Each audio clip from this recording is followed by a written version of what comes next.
Sejak dulu kita saksikan anak-anak muda itu selalu punya tinta emas dalam sejarah perjalanan Indonesia. 1908 kita masih ingat mahasiswa kedokteran di ruang kelasnya jam 9 pagi mereka mendeklarasikan Budi Utomo yang setiap 20 Mei kita peringati. Mereka melahirkan Budi Utomo bukan dengan narasi kesehatan, tapi cita-citanya adalah memberikan kehidupan yang pantas untuk rakyat Indonesia. 1928 kita saksikan bagaimana Muhammad Yamin dari Sawah Lunto, Kaca Sungkana dari Madura itu mendeklarasikan Sumpah Pemuda.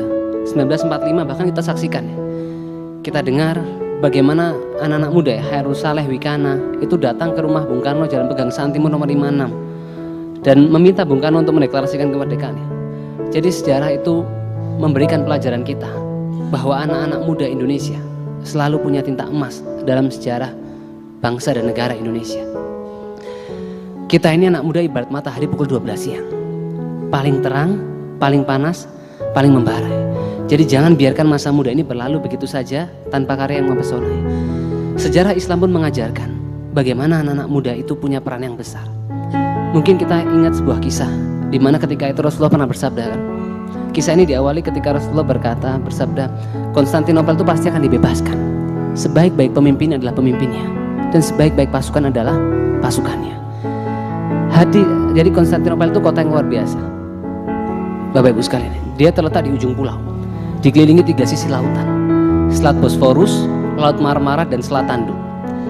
Daratannya dikelilingi oleh dinding yang tingginya 30 meter, lebarnya 9 meter, dan dilindungi parit sepanjang 7 meter. Begitu luar biasa Konstantinopel ini, hingga Napoleon Bonaparte, Raja Prancis itu pernah mengatakan, andai kata dunia ini merupakan satu negara, maka Konstantinopel inilah yang paling layak menjadi ibu kotanya. Ada sebuah hadis lain yang menjadikan kisah ini semakin menarik. Rasulullah itu bersabda, Konstantinopel itu pasti akan dibebaskan, sebaik-baik pemimpin adalah pemimpinnya dan sebaik-baik pasukan adalah pasukannya. Hadis ini menggoda banyak pemimpin untuk membebaskan Konstantinopel, membawa Islam masuk ke Konstantinopel. Tercatat dalam sejarah, Sulaiman bin Abdul Malik, Abu Ayyub al-Ansori, bahkan Abu Ayyub al-Ansori usia 80 tahun, dia membawa pasukannya untuk membebaskan Konstantinopel, dan beliau meninggal di medan perang dan minta untuk jasadnya dikuburkan di kaki terdepan pasukannya. Harun al-Rasyid gagal, Sultan Bayezid I gagal, Sultan Murad II gagal. Lahirlah seorang anak namanya Muhammad. Dia mengazamkan dalam hatinya bahwa dia ingin membebaskan Konstantinopel. Dia kumpulkan 40.000 anak, dilatih ilmu fisik, agama, perang, disebut pasukannya Janissaries.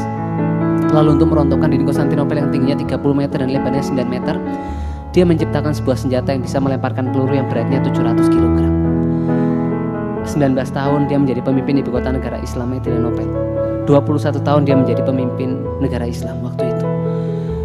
Ketika dia menjadi khalifah, 6 April 1453, Muhammad Al-Fatih membawa 250.000 pasukan dengan 400 kapal perang di usianya yang 21 tahun untuk membebaskan Konstantinopel.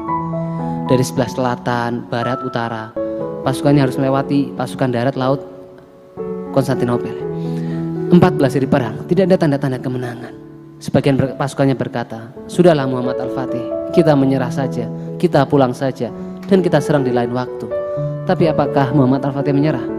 Tidak. Jadi kunci pertahanan Konstantinopel itu karena lautannya dikelilingi oleh rantai, sehingga kapal-kapal Muhammad Al-Fatih tidak bisa melewatinya. Apa yang dilakukan seorang pemuda berusia 21 tahun ini? Muhammad Al-Fatih memerintahkan pasukannya untuk memindahkan 70 kapal perang dari Selat Bosforus menuju Selat Tanduk melalui Gunung Galata yang panjangnya 3 mil. Jadi bayangkan, 70 kapal perang ditarik dengan tenaga manusia menaiki sebuah gunung dalam waktu 1 malam. Hingga Yilmaz Ostuna di dalam kitabnya Osmani Tarihi dia mengatakan, kami tidak pernah melihat dan tidak pernah mendengar sesuatu yang luar biasa seperti ini. Muhammad Al-Fatih telah mengubah bumi menjadi lautan, dan dia telah menyeberangkan kapal-kapalnya di puncak gunung sebagai pengganti gelombang lautan. Sungguh kehebatannya jauh melebihi apa yang dilakukan oleh Alexander yang agung. 29 Mei akhirnya takbir membahana di langit Konstantinopel. Keesokan harinya Muhammad Al-Fatih mengumpulkan pasukannya untuk sholat Jumat, salah satu sholat Jumat yang panjang dalam sejarah, 6 km. Dia ingin memilih pasukan terbaik untuk imam sholat. Dia minta seluruh pasukannya berdiri. Lalu dia bertanya, wahai pasukanku, siapa di antara kalian yang pernah meninggalkan sholat wajib semenjak akil balik, silahkan duduk. Tidak satupun pasukannya duduk. Pertanyaan kedua, wahai pasukanku, siapa di antara kalian yang pernah meninggalkan sholat rawatib semenjak akil balik, silahkan duduk. Sebagian pasukannya mulai duduk. Dan pertanyaan terakhir, wahai pasukanku, siapa di antara kalian yang pernah meninggalkan sholat malam semenjak akil balik, silahkan duduk. Seluruh pasukannya duduk kecuali Muhammad Al-Fatih. Tidak sulit bagi Allah untuk memenangkan pemimpin sebelumnya. Tapi kenapa Allah memilih Muhammad Al-Fatih? Mungkin Allah yang menunjukkan kepada kita, dulu pernah hidup seorang pemuda yang dia menjaga kedekatannya dengan Allah, dan dia membuktikan, ya ayyuhalladzina amanu tansurullah yansurkum yusabit aqdamakum.